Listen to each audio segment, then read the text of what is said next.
What is the UN Watch? Is the UN defending human rights all over the world? What is South Africa's track record in defending human rights at the UN? How is Israel being dealt with at the UN? What time is it? It's question time.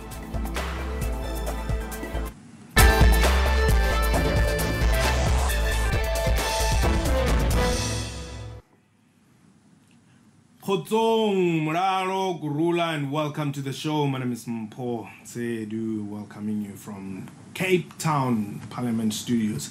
Finding a lasting solution to the Israeli-Palestinian conflict continues to pose a challenge to both the United Nations and the global community.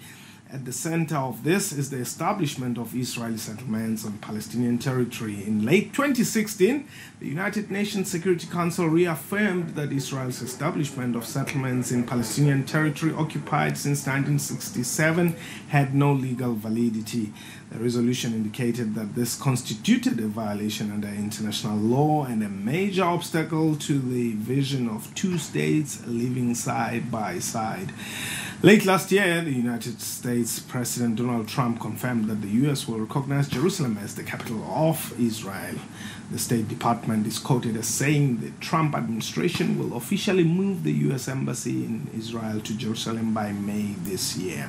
We are live, and if we can call us and air your views on the numbers 089-110-4210 if you're outside the borders, plus 2789-110-4210. Tweet us your comments. Our Twitter handle is @QuestionTime24, and a reminder that you can also stream us on our Facebook page, SABC News Online, and on our YouTube channel, YouTube.com/SABC Digital News. Now, my guest today is Hillel New. He's the executive director of the UN Watch.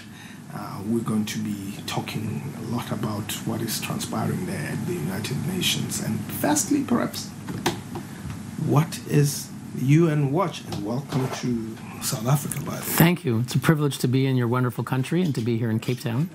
UN Watch was founded 25 years ago by a great civil rights leader in America, Morris Abram, who was an attorney who worked with Martin Luther King Jr. in the early days before it was popular or fashionable.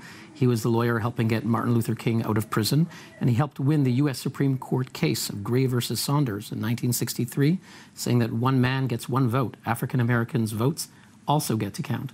And in his later years, he was U.S. ambassador to Geneva, and he retired, and he created the body called UN Watch with a mission to monitor the United Nations according to the principles of the UN Charter and to uphold human rights and fundamental freedoms for all. So we watch the UN and try to see that it does its job in upholding human rights. Okay. Now, is the UN defending human rights globally? Well, sometimes they do, but too often we see the opposite. Tragically, we see that just today as we speak, in Geneva, where I live, where we are based, the Human Rights Council is meeting, a 47-nation body, and foreign ministers from around the world have gathered. And when they look around the table, they will not see Gandhi or Nelson Mandela or Václav Havel.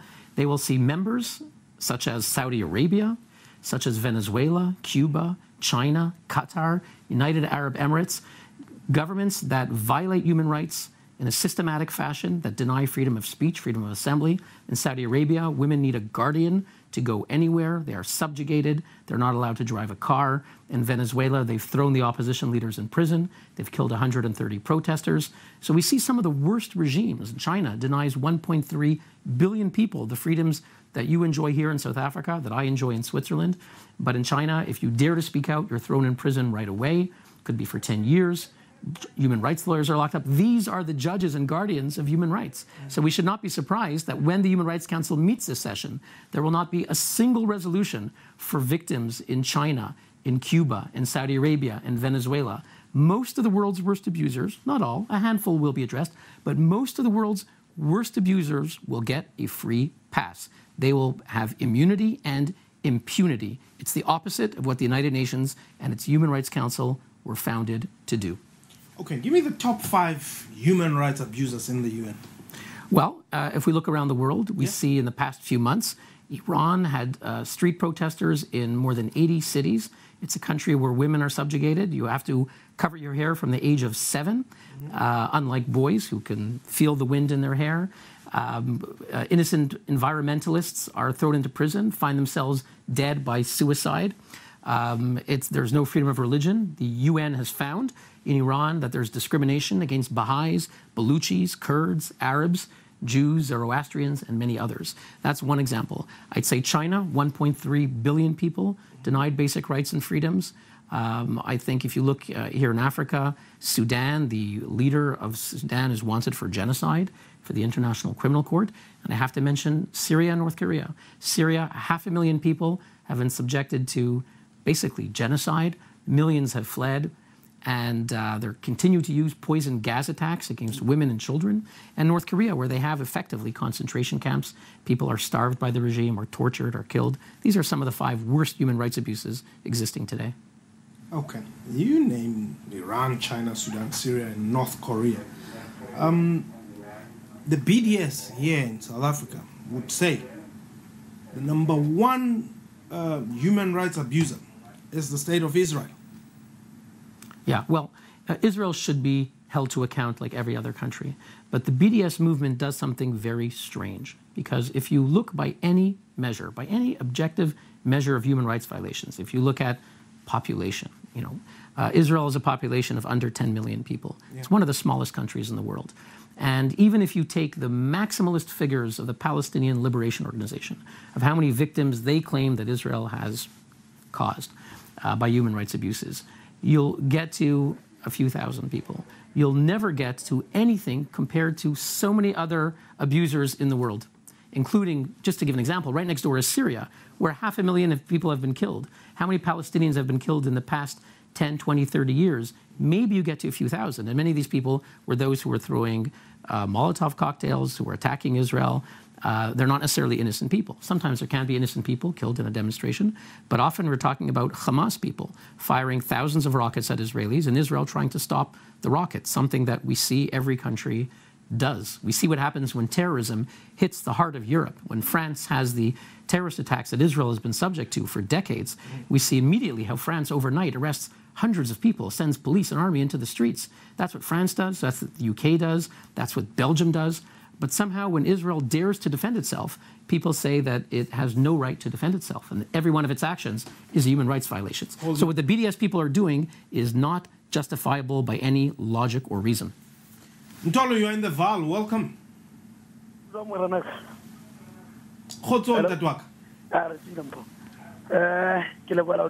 my first time. I'm very I think but it's a very important topic there. But that being said, I wish that AU Watch, not the UN Watch, could also cascade down to oversee your UN, your AU, your African Union, in as far as the African continent is concerned, whether they're doing their job or not. Because if you check countries such as Nigeria, now the Boko Haram has abducted 100 girls, and ESL over and over and over again, and no one accounts back. And then we have your African Union. What are they doing? I think you should also go down and ensure that also these other nations, your UN, your AU, and so forth, they are held accountable. So I think it's a good move what they're doing, and I'm also impressed. Okay, thank you very much, Ntolo, there in the Valvo. Ntolo is happy with the work you're doing, but he's saying perhaps it needs to also filter down to the abuses of human rights on the African continent. For instance, what is happening in Nigeria, and perhaps getting institutions like the African Union to account also. Yes, I believe that regional groups can play a vital role in upholding human rights. The United Nations is far away. They're in Geneva, they're in New York. Yes, they send peacekeepers, but at the end of the day, it's the region who can take care of their own abuses. So I think that some of the worst problems in Africa can find their solution from an African solution. I would agree with that. So how would you, is there no way that you would be able to play part, for instance, in the struggles of, the abuses of human rights of African people? Yes, we try to. I mean, what we do at the United Nations is at least send a message. It's when the world meets the repository of international legitimacy, and can mobilize world attention and shine a spotlight. So we have spoken out certainly on human rights abuses in Zimbabwe. We had Pastor Evan, who was the head of the This Flag viral movement, who was accused of trying to overthrow the government.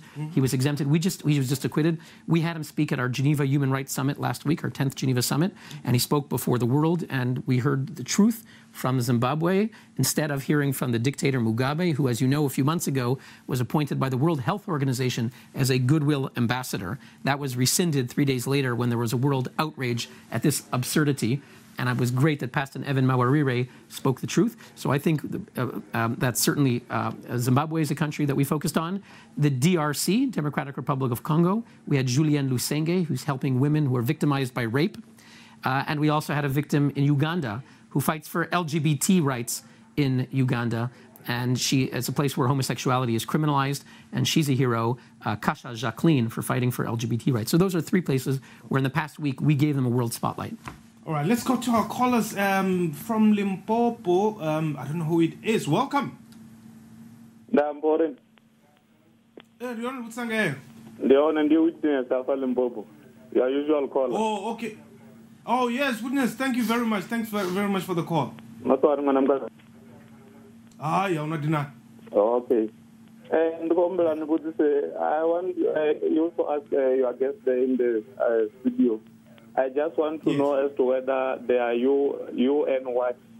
Is it a judicial a body in a sense? They are watching the position of UN on the issues of human rights. Does they have powers to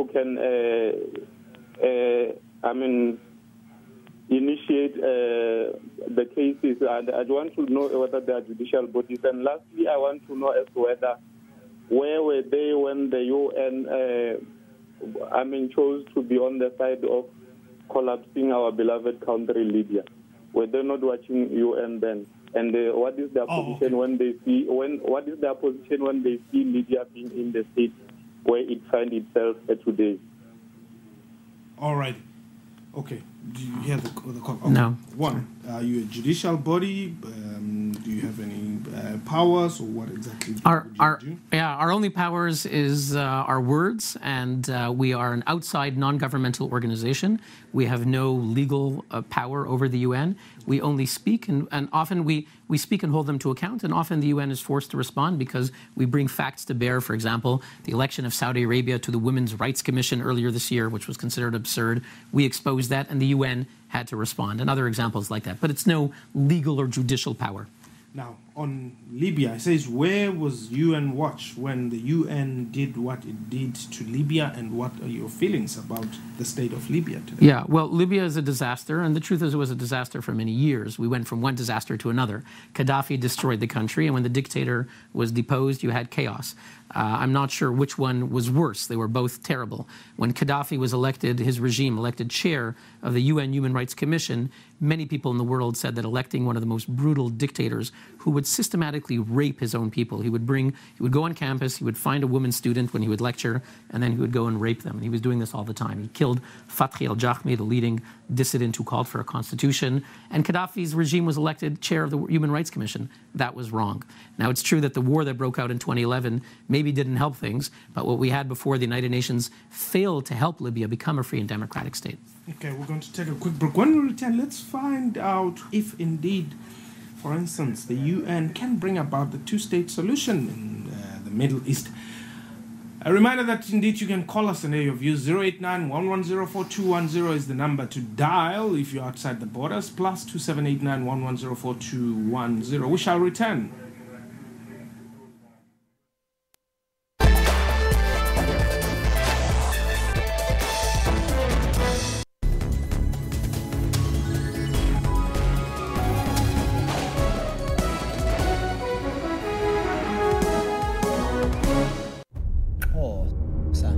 Finally, getting the click in closer right.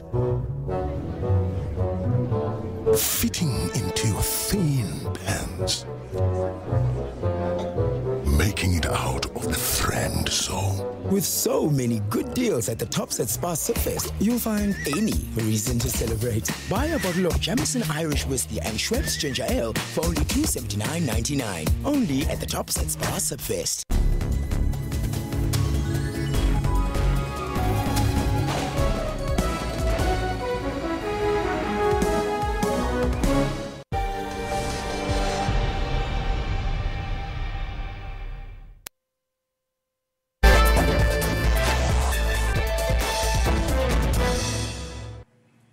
Welcome back. You're still watching Question Time. My guest today is Hillel New. He's the Executive Director of UN Watch. Let's go to our lines. Collins, you are in Port Shepstone. Welcome. Hello? Yes, Collins, welcome. Oh, sorry. I'm sorry, Winter. I'm really sorry. I don't know how I got Collins. Thank you. How are you? Yes. I'm well. Thanks for the call, please. Okay, and I greet your guest there. Yes. I just want to just comment on the United Nations peacekeepers and service and sacrifice. Yes. Since 1948, more than a million women and men have served UN peacekeepers. Every day they make a tangible difference in the lives of millions of the world's most vulnerable people. And every day they save their lives. They save a great personal risk in harsh conditions. Tragically, some make the ultimate sacrifice over 3,000, 5,000 peacemakers. And then I just want to know how they manage to do that. Okay. Did you get that? I'm sorry, no. Peacekeepers. Yes. But what was the question? I missed the question. Well, he says this. They are doing a lot of work, and how do they manage to basically execute their duties?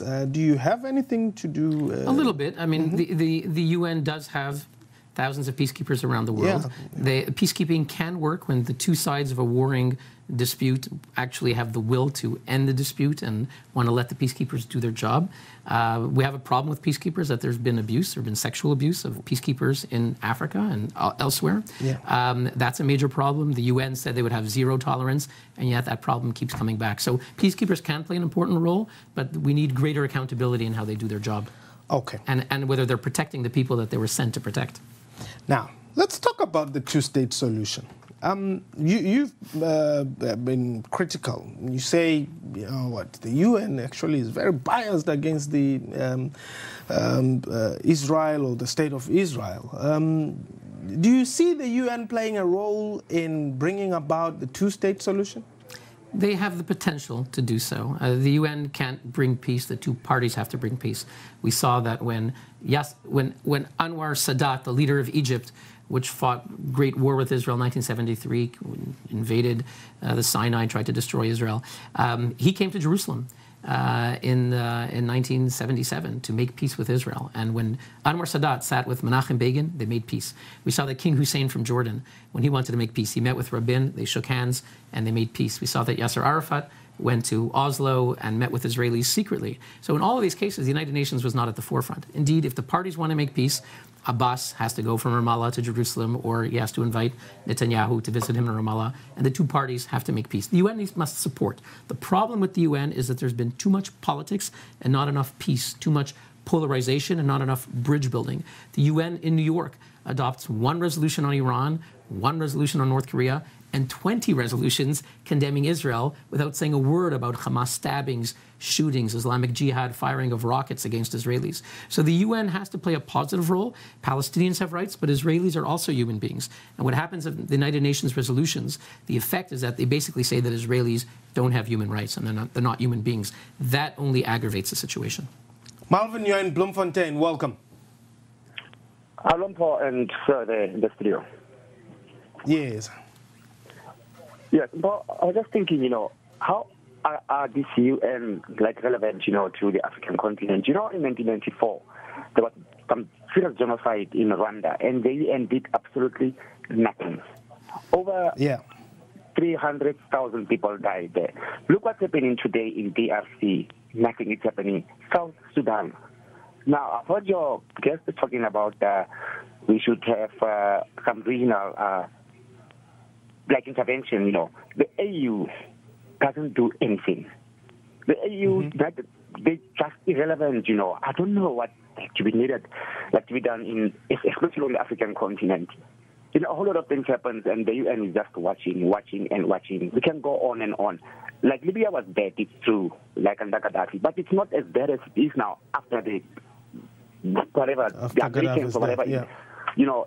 It's even worse. If you go to Libya today, it's no longer as it was when Gaddafi was there. So I'm not sure who funds the UN, when they are more focused. Hello, sir. No, I wanted to say thank you. I wanted my guest to respond. Well, he's right. I mean, the United Nations failed in Rwanda. We had a genocide in the 1990s. Hundreds of thousands of people were killed. The United Nations head of the peacekeeping, Romeo Dallaire of Canada, urged the UN to do something to stop it. They wouldn't support him. That's a failure. The DRC, millions of people may have been killed, and the UN is not doing enough to stop it. So the problem with the UN is it's too much politics, not enough moral leadership. That's what we need to make the United Nations live up to the dream upon which it was founded, the dream of Eleanor Roosevelt, René Cassin. Well, I'm going to blow my cover now. I'm a UN scholar myself, and I believe that the problem with the UN is that it does not speak to the current geopolitics, the realities of today. It is still based on the 1945 establishment. Yep. And it would therefore be impossible to actually do anything unless it reforms. It's true, but the reform, if we say that give the Chinese Communist Party more power or dictatorships more power when they don't represent their own people is a problem. So how to reform it is a challenge, but it's true that it is frozen in 1945. We have to link to Parliament this swearing-in that is happening, so unfortunately we have to rather leave it there. Question time, that was it for today. Let's cross right away to Parliament. This one. Yes. I deleted. Yes. So you affirm, and then also I affirm. And then sign. They will take care of the dates and reference.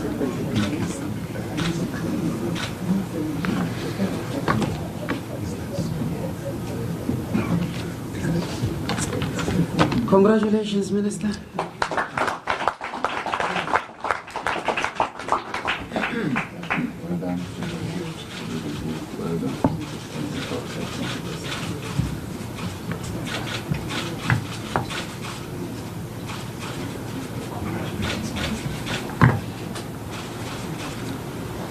The next in line is Mr. Gwede Mandashe.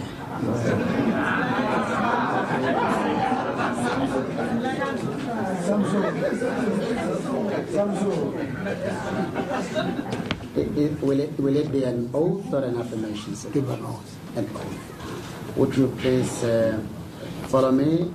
I, Samson Gwede Mandashe, swear that I will be faithful to the Republic of South Africa. Swear that I will be faithful to the Republic of South Africa. And will obey. Respect.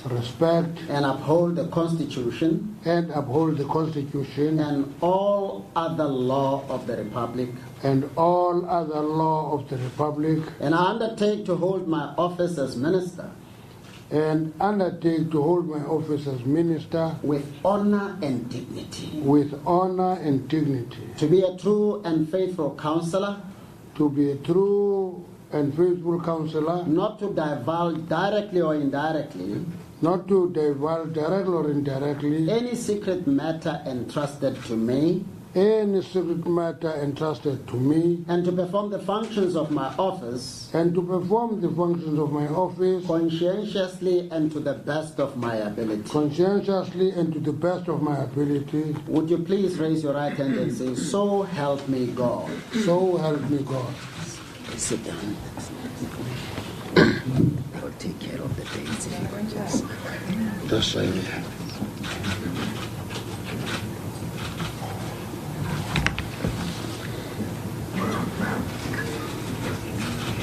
On a lighter note, I can confirm he had not yet signed. Congratulations, Minister.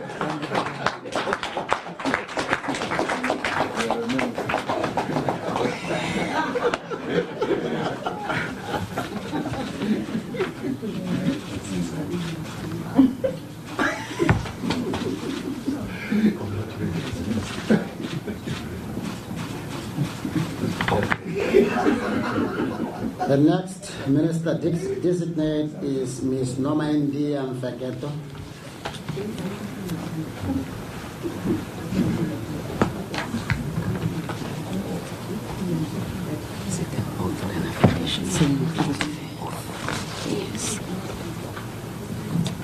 Please say after me. I, Noma India Kathleen Vegeto, swear that I will be faithful to the Republic of South Africa. Swear that I will be faithful to the Republic of South Africa. And will obey. And will obey. Respect. Respect. And uphold the Constitution. And uphold the Constitution. And all other law of the Republic. And all other law of the Republic. And I undertake to hold my office as minister. And I undertake to hold my office as minister with honor and dignity. With honor and dignity. To be a true and faithful counselor. To be a true and faithful counselor. Not to divulge directly or indirectly. Not to divulge directly or indirectly. Any secret matter entrusted to me. Any secret matter entrusted to me. And to perform the functions of my office. And to perform the functions of my office conscientiously and to the best of my ability. Conscientiously and to the best of my ability. Would you please raise up your right hand and say, "So help me God." So help me God. Please sit down. Just take care of the issue. Delete, I solemnly affirm. Yes, after that. And then I affirm. And then sign. We'll take care of the place and date.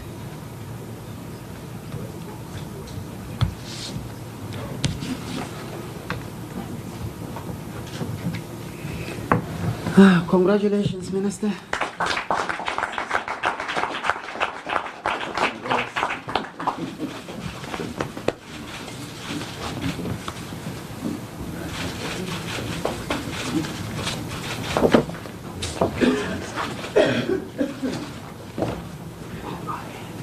The next to be sworn in or affirmed as minister is Dr. Zwelini Lawrence Mchize.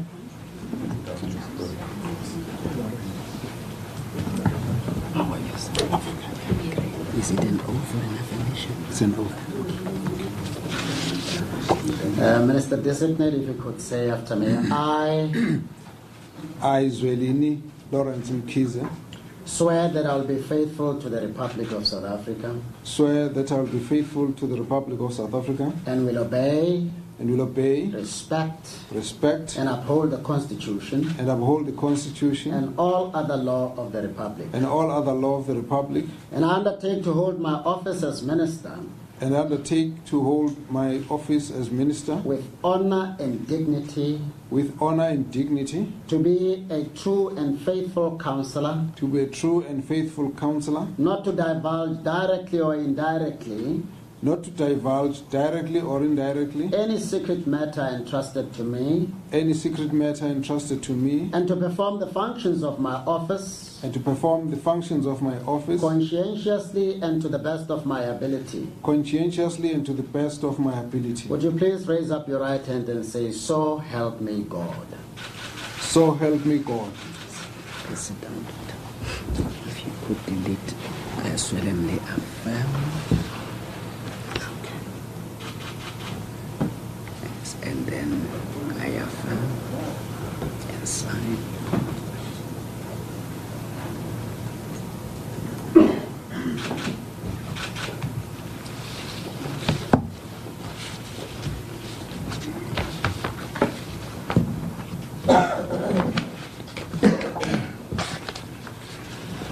Congratulations, Minister. Thank you.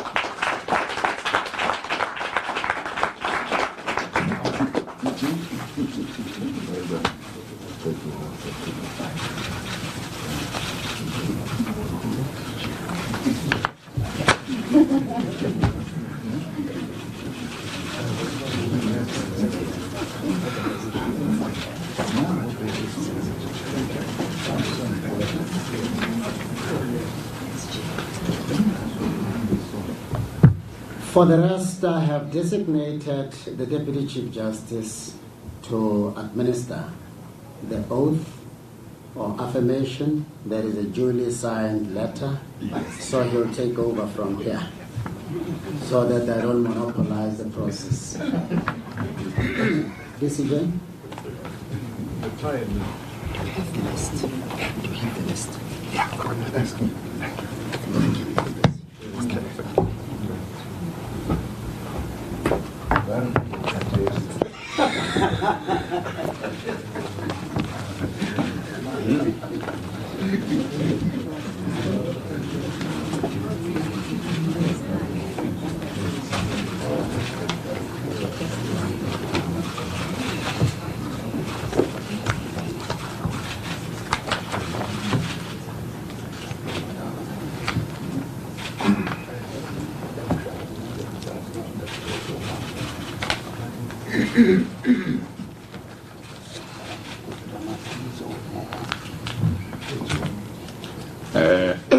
We are going to follow exactly the same process. The next minister designate to be sworn in or affirmed is Mr. Nhlanhla Musanene.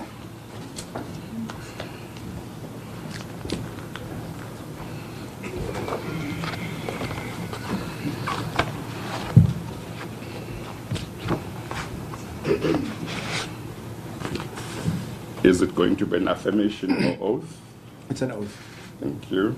Please say after me, I, Nhlanhla Musanene, swear that I will be faithful to the Republic of South Africa. Swear that I will be faithful to the Republic of South Africa. And will obey. And will obey. Respect. Respect. And uphold the Constitution. And uphold the Constitution. And all other law of the Republic. And all other law of the Republic. And I undertake.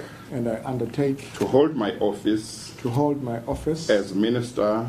As minister. With honor and dignity. With honor and dignity. To be a true and faithful counselor.